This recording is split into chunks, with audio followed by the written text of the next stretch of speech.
నమస్తే, welcome to special focus. ఏపీలో ఎన్నికలు సమీపిస్తున్న నేపథ్యంలో సీట్ల కేటాయింపుకు సంబంధించి అన్ని పార్టీలు సమాయత్తమైన పరిస్థితి. దీంతో హాట్ టాపిక్గా హాట్ కేక్ లాంటి సీటు గుంటూరు పశ్చిమ నియోజకవర్గం. ఆది నుంచి కాపు సామాజిక వర్గానికి పెద్ద ఎత్తున కూడా అనుకూలమైనటువంటి సీటు గుంటూరు పశ్చిమ నియోజకవర్గం. టీడీపీకి పెద్ద ఎత్తున కూడా కలిసి వచ్చేటటువంటి సీటు. ఏదైతే ఇక్కడ ఉన్నటువంటి ఆ పార్టీ శ్రేణులు కావచ్చు, ఏదైతే రాజధానికి అతి సమీపంలో ఉన్నటువంటి సిటీ హెడ్ క్వార్టర్ కావచ్చు, ఈ సీటు పైన చంద్రబాబు కూడా టీడీపీకి సంబంధించి ఫోకస్ చేస్తున్నట్టు తెలుస్తుంది. లోకేష్ అయితే యూత్కి అవకాశం ఇవ్వాలనేటటువంటి ఆలోచనలో ఉన్నట్టు కూడా తెలుస్తుంది. దీనికి సంబంధించి చూస్తే ఇక్కడ ఈ సీటుకు సంబంధించి ఎంత ప్రాధాన్యత ఉందంటే, మంత్రి స్థాయిలో ఉన్నటువంటి విడుదల రజనీని నేరుగా వైసీపీ ఇక్కడ దించినటువంటి పరిస్థితి. దీంతో మంత్రి కేడర్లో ఉన్నటువంటి బలమైనటువంటి వాయిస్ ఉన్నటువంటి మహిళను ఎదుర్కోవాలంటే మరో మంచి వాయిస్ ఉన్నటువంటి, ప్రజలతో సత్సంబంధాలు ఉన్నటువంటి, వాయిస్ ఉన్నటువంటి, గట్స్ ఉన్నటువంటి లేడీ క్యాండిడేట్ని ఇక్కడ నిలపాలనేటటువంటి ఆలోచనలో టీడీపీ ఉన్నట్టు తెలుస్తుంది. అయితే టీడీపీ నుంచా జనసేన నుంచా దీనికి సంబంధించి చూస్తే, ఎవరైతే సీనియర్ అడ్వకేట్గా ఉండి, ఎవరైతే ప్రజాపక్షాన ఉంటూ సమస్యలను పెద్ద ఎత్తున ప్రభుత్వంకు సంబంధించినటువంటి ఎలాంటి సమస్య ప్రజలు ఎదుర్కొంటున్నప్పటికీ కూడా ప్రజల్లో ఉంటూ ప్రజల పక్షాన పోరాడుతున్నటువంటి సామాజిక ఉద్యమకారిణిగా పడినటువంటి సీనియర్ అడ్వకేట్, జనసేన అధికార ప్రతినిధి రజనీ గారికి సంబంధించి పేరు కూడా వినిపిస్తున్నటువంటి పరిస్థితి. ప్రస్తుతం వైసీపీలో విడుదల రజనీ ఉండగా, టీడీపీకి సంబంధించి చూస్తే జనసేనకి ఆ సీట్ ఇస్తే కనుక డెఫినెట్గా కన్నా రజనీ ఎవరైతే జనసేన అధికార ప్రతినిధికి ఇచ్చే అవకాశం ఉంటుందనేటటువంటిది ప్రజల్లో చర్చ జరుగుతుంది. కన్నా రజనీ అయితే ఆమె వాయిస్ కావచ్చు, ఏదైతే ఆమె యొక్క గట్స్ కావచ్చు, అసెంబ్లీలో ఏదైతే ప్రొటెక్ట్ చేసుకునేటటువంటి పరిస్థితి కావచ్చు, ప్రతిపక్షాలను ఎదుర్కొనే పరిస్థితి కావచ్చు, ఒకవేళ అధికారంలోకి టీడీపీ జనసేన వస్తే డెఫినెట్గా అలాంటి వాయిస్ గుంటూరు పశ్చిమ నియోజకవర్గం నుంచి రావాల్సినటువంటి అవసరం ఉందనేది ప్రజలలో చర్చ జరుగుతున్న పరిస్థితుల్లో మనతో ఉన్నారు కన్నా రజనీ గారు, సీనియర్ హైకోర్టు అడ్వకేట్, అలాగే జనసేన స్టేట్ అధికార ప్రతినిధిగా ఉన్నారు. ప్రస్తుతం సామాజిక ఉద్యమకారిణిగా ఎక్కడ సమస్య ఉన్నప్పటికీ కూడా ప్రజల పక్షాన వినిపించేటటువంటి వాయిస్ ఆమెది. ఆమెతో మాట్లాడదాం. మేడం నమస్తే. మేడం, సీట్ల పంపకాలకు సంబంధించి ప్రస్తుతం కసరత్తు జరుగుతుంది, వైసీపీలో జరుగుతుంది, అలాగే టీడీపీ జనసేనకు సంబంధించినటువంటి పొత్తు అంశాల్లో కూడా జరుగుతుంది. మీ పేరు ప్రజల్లో చర్చకు వచ్చింది. ఎక్కడన్నా వినిపించినప్పుడు మీడియాకు సంబంధించి మేము కూడా ఇన్వాల్వ్ అయినటువంటి పరిస్థితుల్లో, ప్రజాభిప్రాయాల్లో మీకేంటి ఇప్పటివరకు ఏదైనా సంకేతాలు వచ్చాయా? అసలు మీ అభిప్రాయం ఏంటి? గుంటూరు పశ్చిమానికి సంబంధించి మీరు అభ్యర్థిగా ఉన్నారనేటటువంటిది ప్రస్తుతం చర్చ. ముఖ్యంగా జనసేన రాష్ట్ర అధికార ప్రతినిధి కాకముందు ఒక హైకోర్టు లాయర్, ప్రాణాలకు తెగించి పనిచేసినటువంటి దిశ ఎన్కౌంటర్ కేసులో ఒక కీలకమైన అడ్వకేట్, అమరావతి ఉద్యమంలో రాజధాని రైతుల పక్షాన నిర్విరామంగా పోరాడినటువంటి ఒక ఉద్యమకారిణి, దళిత మహిళ ఏదైతే కొండోపిలో ట్రాక్టర్తో తొక్కబడిందో అటువంటి కేసులు, దళిత ఉద్యమాలలో అన్నిట్లో అంటే అక్కడక్కడ మాకు సంబంధించినటువంటి కేసులకు సంబంధించి కీలకంగా గవర్నమెంట్ హాస్పిటల్లో, జీజెచ్ లాంటి గవర్నమెంట్ హాస్పిటల్లో అన్యాక్రాంతంగా కొంతమంది విభాగాలని ఉన్నపళంగా సస్పెండ్ చేయడం, కొంతమందికి 10 నెలలు పైచులకు జీతాలు ఇవ్వకపోవడం, వీటన్నిటినీ కోర్టు దృష్టికి తీసుకెళ్ళి ఉద్యమంగా మీడియా ద్వారా ఫోకస్ చేసి ఒక పెద్ద ర్యాలీలు చేసినటువంటి అడ్వకేటు.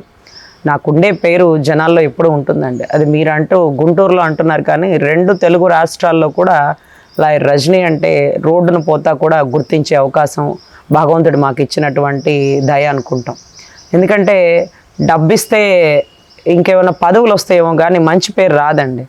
డబ్బున్న ప్రతి ఓడు చెక్కు మీద సంతకం పెడతాడు, కానీ నిజంగా ఒక అభ్యుదయ భావాలు ఉన్నాడు, ఆదర్శప్రాయుడు మాత్రమే ఆటోగ్రాఫ్ ఇవ్వగలుగుతాడు అనే ఒక సిద్ధాంతాన్ని నమ్మినటువంటి వ్యక్తిని పదవులకి ఆశించి ఎప్పుడు పనిచేయనండి. ఎందుకంటే జనసేనలో కూడా నేను పార్టీలో రావడానికి కూడా నాగబాబు అన్న మాట్లాడి, కళ్యాణ్ బాబు గారు ఎదురుగా కూర్చొని 40 నిమిషాలు నాతో విశ్లేషించి వెంటనే పార్టీలో రాష్ట్ర అధికార ప్రతినిధి పోస్ట్ ఇవ్వడానికి ఒక్క సెకండ్ కూడా ఆలోచించకుండా నాకు అన్న ఇచ్చారు. దాన్ని కాపాడుకోవడం చాలా కష్టతరం అవుతుందండి. ఎందుకంటే నా సొంత అభిప్రాయాన్ని నేను అన్ని చోట్ల చెప్పలేను. పార్టీ అనే ఒక స్టాండ్ ఉంది, నా ఓన్ మాట చెప్పాలా, పార్టీ ఎజెండా చెప్పాలా అనేది కూడా అర్థం కాని పరిస్థితి. రాజకీయం అంటే మీరు చెప్తే అది ఇంకా ఒక పెద్ద రొచ్చు, అందరూ రొచ్చు అనుకొని వెళ్ళిపోతే మరి దాన్ని క్లీన్ చేసి కడిగేది ఎవరు అంటున్నటువంటి రాష్ట్ర ప్రజలు. ఒకానొక టైంలో కత్తి మీద సాన్లాగా ఉంటుందండి పదవి. ఈ పదవి లేనప్పుడు మీరు ఎన్నో వీడియోస్ మీడియాలో చూసుంటారు, నేను అందరూ మీకు సుపరిచితురాలని. పదవి వచ్చాక జనసేన స్టాండ్, పదవి లేనప్పుడు మీ హైకోర్టు లాయర్ రజనీ మీ అందరి మనసుల్లో ఉన్నటువంటి వ్యక్తినే. ఈ పదవి వచ్చాక వెళ్ళే గుర్రానికి కళ్ళేలేస్తారు చూడండి, ఆ మాదిరిగా ఉంటుంది పదవి. సో అది ఎట్లా అంటే ఒక చిన్న ఎగ్జాంపుల్, వెంగళాయపాలెంలో ఒక కాపు కమ్యూనిటీ నుంచి ఒక ఆడబిడ్డని అతి కిరాతకంగా రేప్ చేసి ఆ అమ్మాయిని ఒక వ్యక్తిని నమ్మి ప్రేమించాలని పాపం అతనితో వెళ్ళింది. అతను ఒక 6 వ్యక్తులను తీసుకొని వచ్చి రేప్ చేసేసి ఒక 10-15 రోజులు ఇంకో చోట పెట్టి మన పేరేచర్లో పెట్టి ఆ అమ్మాయిని అంత కిరాతకంగా చేసి ఆ అమ్మాయిని వదిలేశాడు.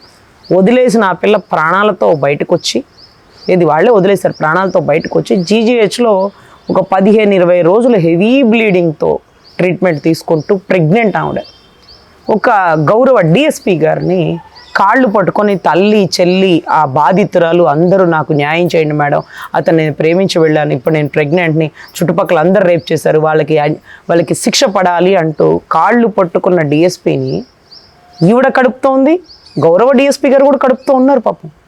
కాళ్లతో నెట్టేసిన పర్వం అండి, డిఎస్పి స్థాయిలో ఉన్న వ్యక్తి కాళ్లతో నెట్టేసిన పర్వం. నువ్వు బతికుండగా వాడిని అరెస్ట్ చేయించలేవు, నువ్వేవి చేయలేవు. కడుపుతో ఉన్నావా, ఇవిడు తండ్రి 1, 3, 6, ఈ 6 ఎవడని చెప్తావు, పొట్టని డిఎన్ఏ టెస్ట్ చేశాక చెప్తాం, ఇది నీ చెల్లి ఎక్కువ చేస్తున్నాయి, ఇది కూడా అదే బాపతే, ఏంది ఎక్కువ తక్కువ మాట్లాడు, మీరు బ్రోకల్ కుటుంబాన్ని బయటికి నిరూపిస్తాను అన్నటువంటి పరిస్థితి. ఇక్కడ ఏ కులమైనా నేను పనిచేస్తాను, దళిత కులమైనా కమ్మ కులమైనా, కులాలతో పని లేదండి. రంగ గారి ఆదర్శాలు నింపుకున్న వ్యక్తిగా ఏ ఒక్కరికైనా పనిచేస్తాను. అటువంటిది ఆ బిడ్డకి పడ్డ కష్టం నాకు తెలియదండి.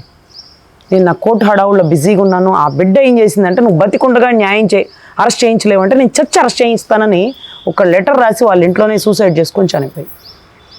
దాని తర్వాత జీజీహెచ్లో ఆ డెడ్ బాడీని పెట్టారు, టీడీపీ శ్రేణులు వచ్చారు, జనసేన శ్రేణులు వచ్చారు, ధర్నాలు తీశారు, తర్వాత డెడ్ బాడీ తీసుకెళ్ళిపోయారు. 10 నెలలు అయిందండి. ఏ పార్టీ కూడా ఆ బిడ్డని అరెస్ట్ చేయించడంలో పాత్ర తీసుకోలేదండి, ఏ పార్టీ కూడా.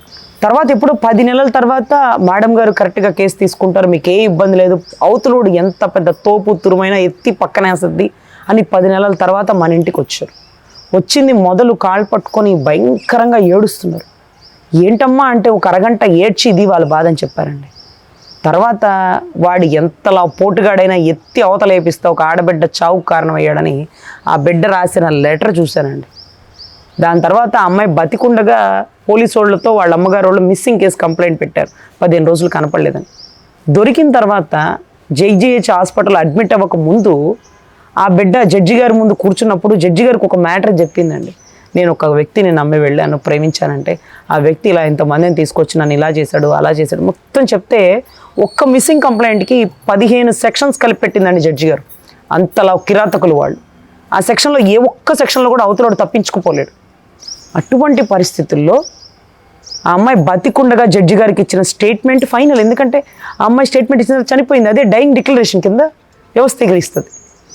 సో అటువంటి పరిస్థితుల్లో ఆ కేసు మన దగ్గరకు వచ్చినప్పుడు అవతల వైపు నుంచి వైసీపీ వాడు ఉన్నాడంటండి, ఊడికి ఎక్కువ. అక్కడ తెలంగాణలో కేసీఆర్, కేటీఆర్, సజ్జనార్ గారిని పక్కన పెట్టిందని, ఇక్కడ నాకు గవర్నమెంట్ అంటే నాకు తెలుసు కదా, తృణప్రాయంగా పక్కన పడేస్తా. ఫోన్ చేశారు ఒకళ్ళు పైల్వాన్లు, ఫోన్ చేసి మేము ఎవరో తెలుసా, నువ్వు ఆ కేసులో ఎందుకు ఇన్వాల్వ్ అవుతున్నావు, వాళ్ళు 6 బిడ్డల జీవితాలు పోతుంది, ఏదో జరిగిపోయిందిలే అంటే. ఏదో జరిగిందా? బిడ్డ ప్రాణాలతో ఉండి పోరాడి పోలీస్ స్టేషన్లో న్యాయం దొరక్క, నీ బులుగు దిశ పోలీస్ స్టేషన్లో న్యాయం దొరక్క, నీ పనికిమాల దిశ యాప్లో న్యాయం దొరక్క, చచ్చిపోయినా వాళ్ళని అరెస్ట్ చేయించాలన్నా కూడా, చచ్చాక కూడా న్యాయం దొరక్కపోతే ఇంకా కూడా మీరు మనుషులేనా?